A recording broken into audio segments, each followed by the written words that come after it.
All right, get ready because today we are going deep into something pretty amazing, I think. The power of the subconscious mind. Ooh, interesting. And we're going to be looking at a Hindi podcast episode Okay. called Feely, Feely, Feely.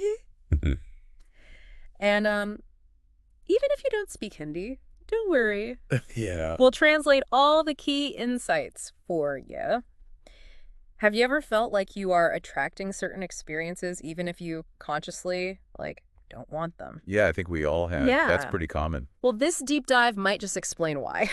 Well, it's interesting because so much of what we do is actually driven by forces we're not even aware of.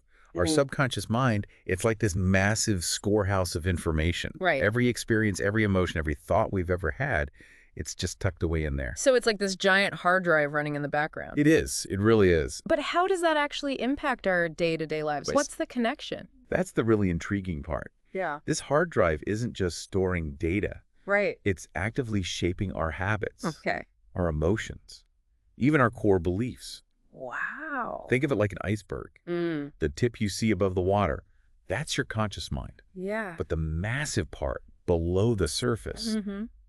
that's your subconscious. And that's what's really steering the ship. Okay, that's a powerful image. So is this saying our subconscious is basically calling the shots and we're just along for the ride? How much control do we actually have? That's a great question. We're not totally powerless. Okay. It's more like our subconscious is this incredibly powerful magnet Okay. attracting experiences that align with our dominant thoughts and beliefs. So if we're constantly focused on negative thoughts, well, unfortunately, that's what our subconscious might end up manifesting in our reality. That's a bit unsettling. Yeah. But I guess it works both ways, right? It does. Like if we're thinking positive thoughts, we could actually attract more positive experiences. Exactly. And this is where the idea of reprogramming our Mhm. subconscious comes into play. Reprogramming. Okay. And it's something the source material dives into quite deeply. Yeah. They talk about Thomas Edison, how he went through so many failures while inventing the light bulb, but he never gave up. Mm.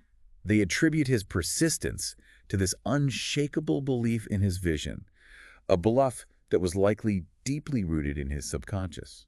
That makes a lot of sense. But it also makes you wonder if someone like Edison could harness this power, can we consciously do the same thing? Right. Can we actually reprogram our subconscious to work for us rather than Yes. against us? Yeah.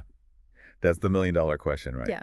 And luckily, the source material offers some compelling answers. They go into some practical techniques, Okay. starting with positive affirmations. So just repeating phrases like, I am successful or I am confident. Yeah. Is it really that straightforward? Yeah. What's the mechanism behind that?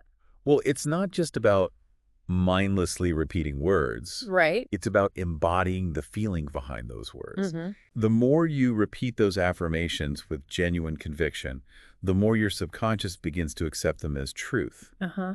And there's actually a neuroscientific basis for this. Oh, really? Repeated thoughts actually create new neural pathways in the brain. Mm. So essentially, you're rewiring your brain for success. So it's almost like training your mind to believe in the positive, building those pathways over time. Exactly. Okay. The source material also talked about meditation. How does that fit into this whole reprogramming idea? Meditation's really interesting. When you reach that state of deep relaxation and focus, you're essentially opening up a direct line of communication with your subconscious. Mm. It's in this receptive state that you can plant those positive suggestions and beliefs more effectively. I've tried meditation before, and it definitely feels like you access a different level of awareness, Yeah. Are there any other techniques the source material highlights? They also discuss visualization, which is a technique used by many successful people.